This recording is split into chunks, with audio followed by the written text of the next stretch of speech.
Salut à tous, c'est Pascaline Kamokoué.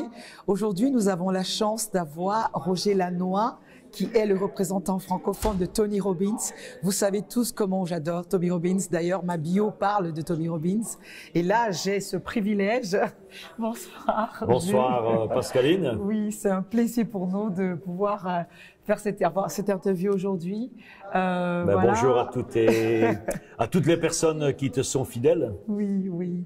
Justement, vous avez vu, sur la page, j'ai posté un des posts de Roger Lannoy qui dit que le doute, c'est le cancer de l'esprit. Et effectivement, c'est une très bonne chose qu'on puisse échanger là-dessus parce que j'aimerais qu'on puisse comprendre quel est le concept derrière le fait que le doute soit le cancer de l'esprit. Pourquoi le cancer? C'est une expression que j'ai prise comme ça, mais parce que bon, le doute ne mène nulle part pour commencer. Et parce que bon, le cancer, tu peux avoir malheureusement pour ceux qui ont un cancer, ça commence doucement et après, si on ne coupe pas, ça continue et ça peut aller jusque la fin. Et donc, le doute, c'est à peu près le même. Soit si tu le laisses rentrer dans la maison, eh bien, il va continuer, ou dans ton corps, comme le cancer, mais bien, il va continuer à ravager ton corps. Et finalement, si tu fais rien, eh bien, tu risques de passer dans un autre monde. Et pour moi, c'est juste une question de choix, d'équilibre. Soit on choisit le doute ou la certitude. Les deux vont pas ensemble. D'accord. Et comment tuer le doute? Eh bien, c'est par la certitude et on a évidemment les outils appropriés pour le faire et pour changer comme ça en un claquement de doigts. D'accord. Et pour ceux qui ne te connaissent pas, est-ce que tu pourrais te présenter pour des personnes qui ne savent pas du tout qui est Roger Lannoy? Et vous devrez savoir qui est Roger Lannoy, mais pour ceux qui ne le connaissent pas. Personnellement, j'ai une longue histoire. J'ai commencé ma carrière, mais je fais faire très vite. J'ai travaillé comme employé dans une banque, donc je sais ce que c'est que travailler comme employé. Je suis rentré en marketing de réseau où j'ai découvert le développement personnel et c'est là que j'ai décidé de quitter la banque. Et ensuite, après des hauts et des bas, j'ai eu la chance, le privilège de lire un bouquin de Tony Robbins, de trouver ses cassettes dans un avion en allant aux États-Unis, Personal Power, d'écouter ses cassettes. Et à un moment, je me suis dit, à 40 ans, je me dis, bon, ta vie, elle va pas comme tu veux. Il faut faire quelque chose. Et c'est là que j'ai décidé d'aller faire un séminaire avec Tony, sans parler l'anglais ou en balbutiant l'anglais. Et je me dis, bon, mais quand tu es acculé un peu dans les cordes, que ça va pas comme tu veux, mais c'est là que tu trouves les ressources. J'ai fait ce séminaire en 94 à Londres. Ça a complètement changé ma vie.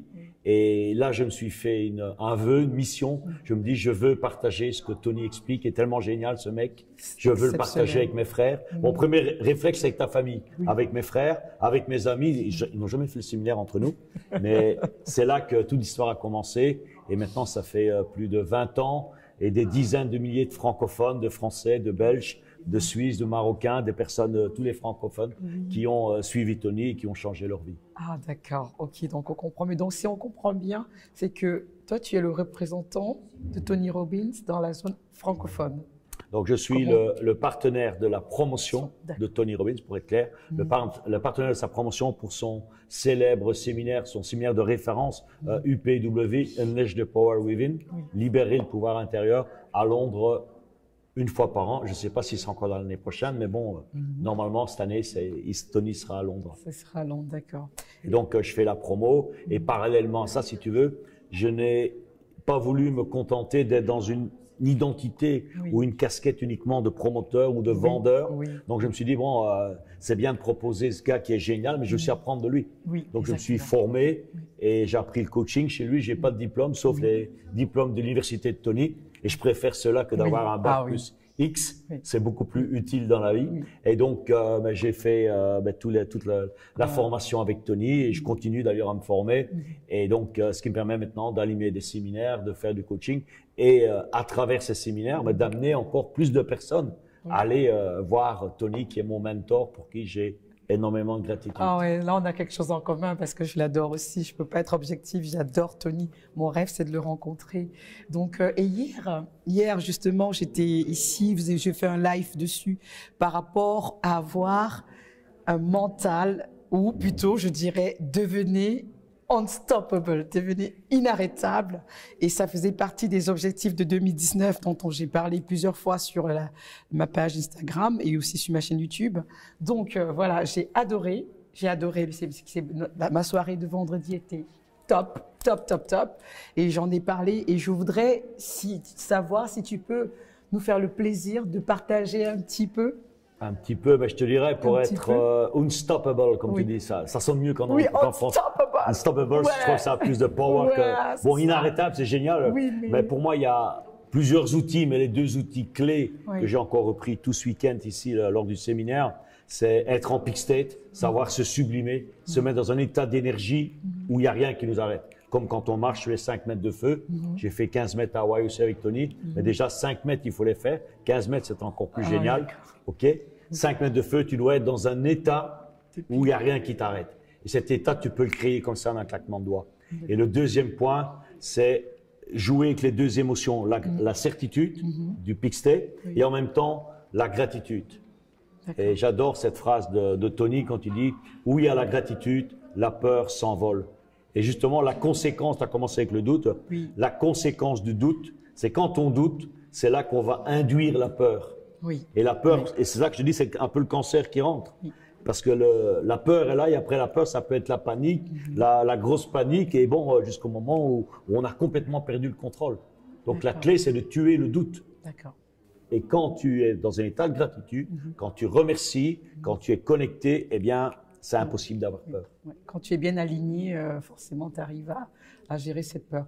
Et il y a des personnes qui vont peut-être pas comprendre ce que c'est que le peak state. Ça dit comment on pourrait… Peak state, ben c'est deux mots anglais qui vont… Peak, P-E-A-K, c'est pas P-I-C. Hein. P-E-A-K, c'est le sommet. C'est comme un sommet de la montagne, le sommet du Mont Blanc, pour les Français. Ça, c'est le sommet. Et state, c'est ton état. Soit on est dans un état, un lower state, un état tout bas, où on est apathique, déprimé, pas bien dans ses baskets, comme certains appellent, c'est très à la mode, burn-out. On est complètement burné, complètement brûlé. Ou tu décides d'être dans un peak state, dans un état où tout est possible. C'est l'état où les champions gagnent les médailles d'or. C'est l'état où, dans un match de foot, à la dernière minute, tu vas aller chercher la victoire, la qualification. C'est cet état où tu te sens inarrêtable. Mais la bonne nouvelle, c'est que vous ne devez pas être champion olympique. Vous ne devez pas être joué dans l'équipe de France ou au Barça pour avoir cet état. Tout le monde peut le construire. Et ce week-end, on avait plus de 300 personnes en séminaire, mais ils sont tous partis, je peux te promettre. Tu les as vus en peak state. Ça c'est. Mais s'il y a une petite technique de peak state qu'on pourrait partager avec eux, parce que bon, c'est vrai qu'on peut pas non plus tout partager parce que ça fait partie du séminaire, mais une petite astuce qui permettrait d'entrer dans ce mood de peak state. Je dirais, c'est déjà changer votre physiologie. Tony Robbins, à Londres, dans tous ses séminaires, d'ailleurs, il nous recommande, regarde ton voisin tout le temps, si ce que ton voisin est dans une physiologie comme ça, ou s'il est le dos bien droit dans une physiologie. Son mot-clé, c'est physiology first. Physiology first. Ta physiologie, ta manière de marcher. Change ta manière de marcher. Regarde, tu vas te balader à la gare du Nord, soit à Paris ou à Bruxelles, eh bien, tu vas repérer les losers tout de suite. Ils ont une manière de marcher. Et les gagnants, ceux qui sont en peak state, ils ont une manière de marcher. Sortir les épaules, sortir la tête, marcher un pas certain, avec certitude. Tu as ta mallette, c'est pas un truc que tu tires comme ça. Non, tu as ta mallette, tu y vas et tu y vas franchement. Ça, c'est un premier. Bon, il y a les autres trucs aussi. Ajouter des gestes, ajouter un mot, yes, par exemple. Il y a plein d'outils qu'on peut utiliser pour se mettre en peak state. Mais le premier, c'est pour reprendre Tony, vu qu'on parle de Tony, physiologie first. D'accord. Donc c'est important. C'est pour ça qu'on dit souvent que l'habit fait le moine aussi, parce que justement, ça pourrait faire partie de ça, du fait de l'apparence. Behave like a CEO. I mean, something like that. You know, like, be aware. Be aware. Mais surtout, BF. Comportez-vous si vous aviez déjà gagné, si vous êtes comme tu dis, un CEO, un boss, que tu es quelqu'un qui a du succès. Moi, je le prends souvent dans mes séminaires de leadership. Je dis quand tu vas à la piscine, tu vois où sont les boss ou ceux qui sont confiance en eux et les autres. Ils n'ont pas besoin d'avoir un costard. En maillot de bain, tu vois où sont ceux qui ont une aura, du charisme, et tu vois ceux qui, bon, ils sont là, avec tout le respect qu'on a pour eux, parce que la bonne nouvelle, c'est pas pour vous critiquer, surtout pas, mais que vous compreniez que vous pouvez changer. Et pour changer, like this. Oui. En un claquement de doigts. C'est vrai, d'accord. Ok, bah écoutez, il ne reste plus qu'à mettre en pratique, hein, c'est déjà le pouvoir. Ça, c'est quelque chose de simple en plus, ce que tu demandes de faire. Tony Robbins, c'est simple. C'est vrai, c'est simple, c'est pas compliqué. Ouais, Tony Robbins a été beaucoup critiqué, comme oui. toutes les personnes au début de leur carrière. Bien sûr, il a été beaucoup critiqué par ses pairs au début de sa carrière parce que on lui a dit, il vulgarise la PNL. Oui. Il vulgarise les choses. Non, il rend les choses simples. Accessibles. Et tout le monde peut comprendre, pas besoin d'avoir un diplôme universitaire pour comprendre ce qu'il fait. D'ailleurs, la preuve, Tony n'a pas de diplôme universitaire. Beaucoup de mes clients qui ont des grands succès n'ont pas de diplôme universitaire, mais ils font les choses comme elles doivent être faites. D'accord, super, c'est excellent. Ben, je te remercie beaucoup. Avec plaisir. Merci beaucoup. Donc justement, je partagerai toutes les informations concernant Roger Lannoy sous la vidéo. Vous pouvez justement le retrouver sur Instagram, sur Facebook, sur YouTube, sur Internet. Il est partout sur les réseaux sociaux et n'hésitez pas à poser toutes vos questions. Je pourrai transmettre les questions après et revenir vers vous. Je vous remercie beaucoup. Je vous dis à très bientôt. N'oubliez pas de vous abonner. Merci. Au revoir. Merci à tous. Et... Au revoir. Mettez-vous en pique-tête, faites la différence dans votre vie. Ok, merci.